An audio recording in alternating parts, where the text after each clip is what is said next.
نبی پاک علیہ الصلوۃ والسلام کو اللہ تبارک و تعالی نے ایسی فہم و فراست، ایسی عقل و دانش عطا فرمائی کہ اس زمانے میں جب جہالت کا دورہ تھا، بات بات پر تلوار نکل آتی تھی، خون خرابے کی باتیں ہوتی تھیں، جھگڑے کی باتیں ہوتی تھیں، نبی پاک علیہ الصلوۃ والسلام نے اس زمانے میں بھی اپنی فراست سے، اپنی فہم سے ایسے ایسے فیصلے فرمائے کہ بڑوں کی عقل حیران ہو گئی۔ ایسا ہی ایک واقعہ کعبے کی تعمیر کے وقت ہوا۔ اس وقت نبی پاک علیہ الصلوۃ والسلام کی 35 برس کی عمر تھی۔ زوردار موسلا دھار بارش ہوئی اور حرم کعبہ میں ایک ایسا عظیم سیلاب آ گیا کہ کعبے کی عمارت ہی منہدم ہو گئی۔ حضرت ابراہیم علیہ الصلوۃ والسلام اور حضرت اسماعیل علیہ نبینا علیہ الصلوۃ والسلام کا بنایا ہوا کعبہ اب بہت پرانا ہو چکا تھا۔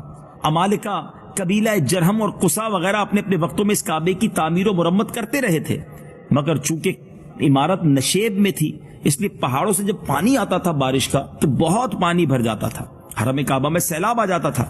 کعبے کی حفاظت کے لیے بالائی حصے میں قریش نے کئی بار باؤنڈریز بنائیں مگر وہ بار بار ٹوٹتی رہیں، اور اب یہ فیصلہ ہوا کہ کعبہ شریف کو ایک بار پھر ڈھا کر دوبارہ اس کی تعمیر کی جائے۔ اب بڑے زور و شور کے ساتھ کعبہ مشرفہ کی تعمیر ہوئی۔ نبی پاک خود بھی اس تعمیر میں شریک ہوئے، آپ بھی پتھر اٹھا کر لاتے رہے۔ اب معاملہ یہ ہوا کہ کعبہ شریف کی تعمیر ہو گئی مگر اب عمارت میں حجر اسود لگانا تھا، تو اب قبائل میں پھر مشکل کھڑی ہو گئی۔ کوئی سردار کہتا کہ ہم حجر اسود لگائیں گے، ہمارے قبیلے کو یہ شرف ملنا چاہیے۔ چاروں طرف سے یہ پریشر آ گیا۔ اب اس کشمکش میں 4 دن گزر گئے، ہر کوئی چاہتا تھا کہ ہمارے قبیلے کو یہ اکرام ملے، یہ اعزاز ملے کہ ہم حجر اسود کو اس کی جگہ پر لگائیں کیونکہ یہ ہمیں شرف ملے گا۔ اب یہاں تک کہ نوبت ایسی آ گئی کہ وہی جہالت کا دور تھا، تلواریں نکل آئیں۔ بنو عبد الدار اور بنو عدی کے قبیلوں نے تو اس پر جان کی بازی لگا دی اور زمانہ جاہلیت کے دستور کے مطابق اپنی قسموں کو مضبوط کرنے کے لیے ایک پیالے میں خون بھر کر اپنی انگلیاں اس میں ڈبو کر چاٹ لیں، یعنی اب یا تو جان جائے گی یہ کام ہوگا۔ بالکل لڑائی کے لیے تیار۔ 5واں دن آ گیا، حرم کعبہ میں تمام قبائل عرب جمع ہوئے۔ ایک بڑے بوڑھے شخص نے تجویز پیش کی کہ کل جو شخص صبح سویرے حرم کعبہ میں داخل ہوگا سب سے پہلے اس کو پنچ مان لیا جائے، وہ جو فیصلہ کرے سب کو قبول۔ سب نے یہ بات مان لی۔ اب اللہ کی شان دیکھیں، جو سب سے پہلے صبح شخصیت حرم کعبہ میں داخل ہوئی وہ نبی پاک علیہ الصلوۃ والسلام تھے۔ سب نے آپ کو مان لیا اور کہنے لگے واللہ یہ تو امین ہیں، ہم ان کے فیصلے پر راضی ہیں۔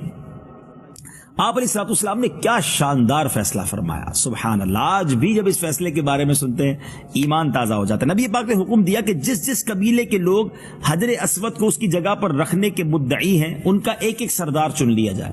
ہر قبیلے نے اپنا ایک ریپرزنٹیٹو دے دیا کہ یہ ہمارا نمائندہ ہے، یہ ہمارا سردار۔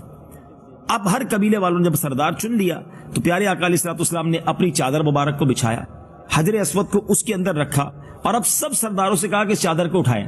سب نے ایک کونا پکڑ لیا، اس چادر کو اٹھا کر وہ حجر اسود کے قریب لے آئے۔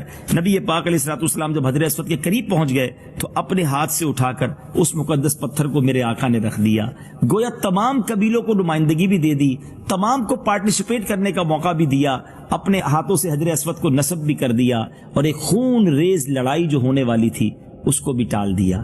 کیا بات ہے نبی پاک علیہ الصلوۃ والسلام کی۔ اور اس کے بعد نبی پاک نے جس طرح زندگی گزاری، جو بڑے بڑے فیصلے فرمائے، وہ آج بھی تاریخ کی کتابوں میں سنہرے حروف سے لکھے ہوئے جگمگا رہے ہیں۔ صلو علی الحبیب صلی اللہ تعالی علی محمد۔ مجھے اپنی اور ساری دنیا کے لوگوں کی اصلاح کی کوشش کرنی ہے انشاءاللہ۔